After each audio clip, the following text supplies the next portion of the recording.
Ambuye tsegulani milomo yanga ndipo ndidzatamanda dzina lanu. Ulemu ukhale kwa Atate ndi kwa Mwana ndi kwa Mzimu Woyera, monga panali poyamba, tsopano ndi masiku onse, ndi pa nthawi zosatha. Amen. Mwana wabadwa mu Betelehemu, aleluya. Idzani mukondwere Yerusalemu, aleluya, aleluya. Mitima yoyamika tsono iyimbe nyimbo ya chikondwerero ndi kulemekeza kuyera kwa Khristu mfumu yobadwa kumene. Ngakhale wapezeka ali wosauka mchodyera ng'ombe, aleluya, ufumu wake udzakhala pa nthawi zosatha, aleluya, aleluya. Mitima yoyamika tsono iyimbe nyimbo ya chikondwerero ndi kulemekeza kuyera kwa Khristu mfumu yobadwa kumene. Monga m'bale muthupi iye adadza, aleluya. Mfumu yathu imene dzina lake tikulalikira, aleluya, aleluya. Mitima yoyamika tsono iyimbe nyimbo ya chikondwerero ndi kulemekeza kuyera kwa Khristu mfumu yobadwa kumene. Ulemu ukhale kwa Atate ndi kwa Mwana ndi kwa Mzimu Woyera, monga panali poyamba, tsopano ndi masiku onse, ndi pa nthawi zosatha. Amen. Chilimbi 1. Mwapatsidwa mphatso zachifumu pakubadwa kwanu, ulemerero wosatha, kuwala kwa mbandakucha kusanadze pa dziko lapansi, ndakubala iwe. Chauta adawuza mbuye wanga kuti, khala kudzanja langa lamanja, mpaka nditasandutsa adani ako kukhala ngati chopondapo mapazi ako. Chauta adzakuza ufumu wako wamphamvu kuchokera ku Ziyoni, khala mfumu yolamulira adani ako. Anthu ako adzazipereka mwaufulu pa tsiku limene udzaonetse mphamvu zako pa phiri loyera.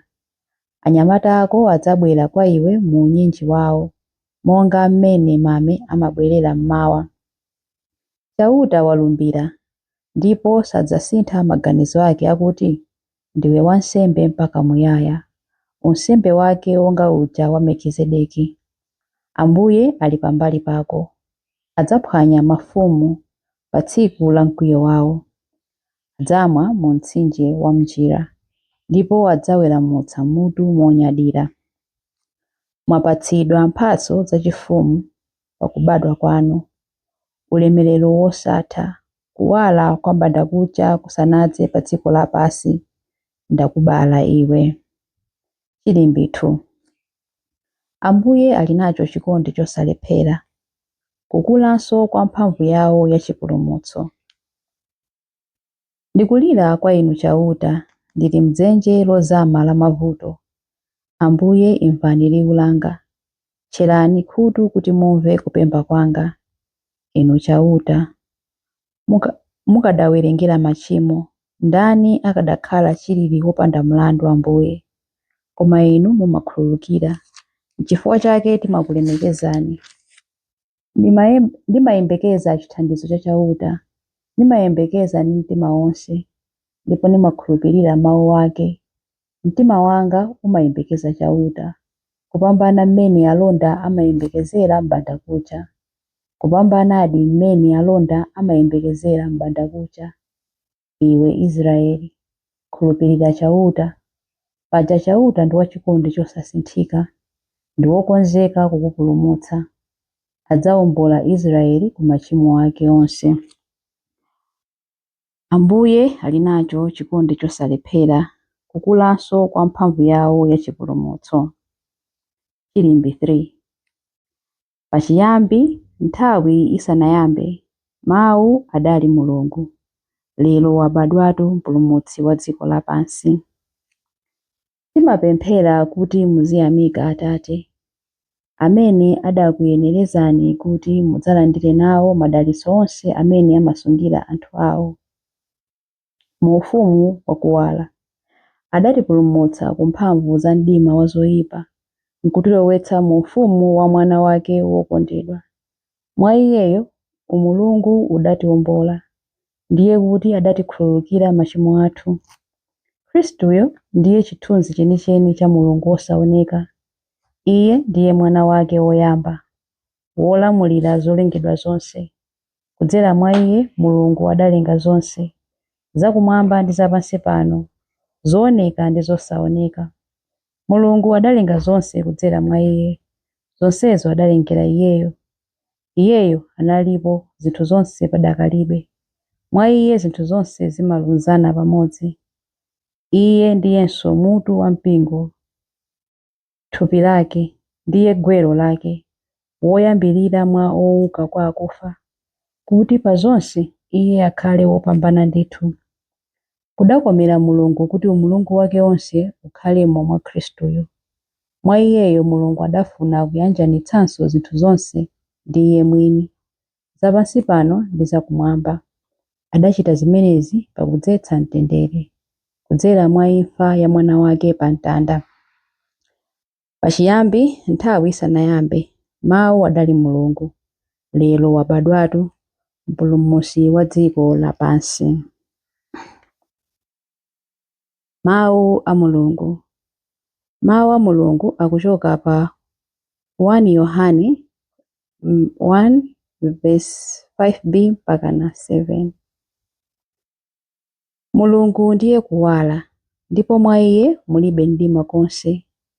Tikamayenda mkuwala, monga iye ali mkuwala, pamenepo tikuyanjana tonsefe, ndipo magazi a Yesu mwana wake amatitsuka ndi kutichotsa tchimo lililonse. Mawu a Ambuye. Tithokoze Mulungu. Chiyankho. Liwu lidasanduka munthu, aleluya, aleluya. Liwu lidasanduka munthu, aleluya, aleluya. Adakhala pakati pathu. Aleluya, aleluya. Ulemu ukhale kwa Atate ndi kwa Mwana ndi kwa Mzimu Woyera. Liwu lidasanduka munthu, aleluya, aleluya. Chilimbi cha Mayi Mariya. Tiyeni tivine mokondwera mwa Ambuye, ndipo mitima yathu idzazidwe ndi chimwemwe, chifukwa chipulumutso chosatha chaoneka pa dziko lapansi. Aleluya. Mtima wanga ukutamanda Ambuye, ndipo mzimu wanga ukukondwera mwa Mulungu, mpulumutsi wanga, popeza kuti wayang'ana kutsika kwa mtumiki wake. Ndithu kuyambira tsopano anthu a mibado yonse adzanditcha wodala. Iye amene ali wamphamvu wandichitira zazikulu, ndipo dzina lake loyera. Amawachitira chifundo anthu a mibado ndi mibado amene amamulemekeza. Wachita zamphamvu ndi dzanja lake, wabalalisa anthu a mtima wonyada. Mafumu amphamvu wawatsitsa pa mipando yawo yachifumu, anthu wamba nkuwakweza. Anthu anjala wawakhutitsa ndi zabwino, anthu olemera nkuwabweza osawapatsa kanthu. Wadzathandiza anthu ake a Israeli, pokumbukira chifundo chake. Izi ndi zomwe adalonjeza kuti adzawachitira makolo athu akale aja, Abrahamu ndi zidzukulu zake mpaka muyaya. Ulemu ukhale kwa Atate ndi kwa Mwana ndi kwa Mzimu Woyera, monga panali poyamba, tsopano ndi masiku onse, ndi pa nthawi zosatha. Amen.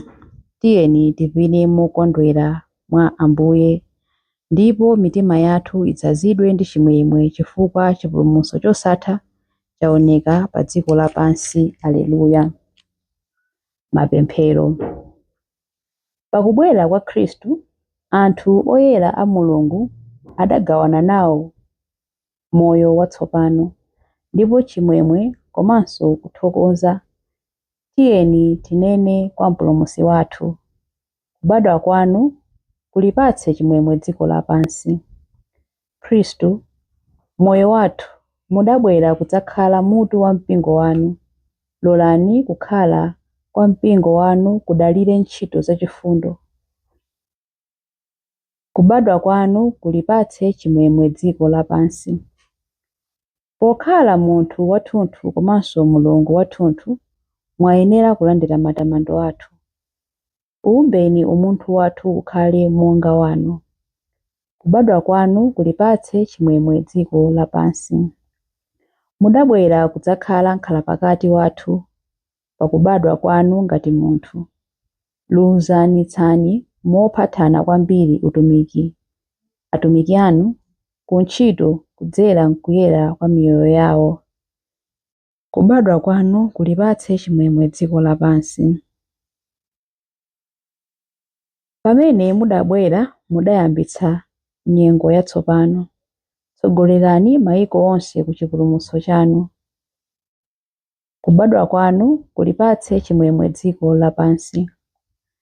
Ndi kubadwa kwanu mudawononga nsinga za imfa. Amasuleni anthu akufa ku nsinga zawo. Kubadwa kwanu kulipatse chimwemwe dziko lapansi. Kubadwa kwanu kulipatse chimwemwe dziko lapansi pamene tikupemphera kuti Atate athu muli kumwamba, dzina lanu liyeretsedwe, ufumu wanu udze, kufuna kwanu kuchitidwe, monga kumwamba choncho pansi pano. Mutipatse ife lero chakudya chathu cha lero. Mutikhululukire ife zochimwa zathu, monga ifenso takhululukira adani athu. Musatisiye ife m'chinyengo, koma mutipulumutse ife kwa zoyipa. Amen. Pemphero. Mulungu Atate athu, pamene mwana wanu adabadwa mwa Mariya Virigo, iye adakhala ngati ife mu zonse kupatula tchimo.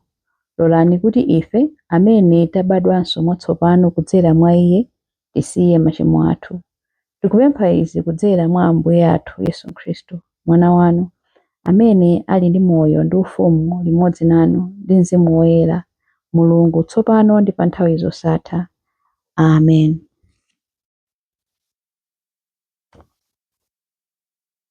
Ambuye atidalitse, atiteteze ife ku zoyipa zonse ndi kutifikitsa ku moyo wosatha. Amen.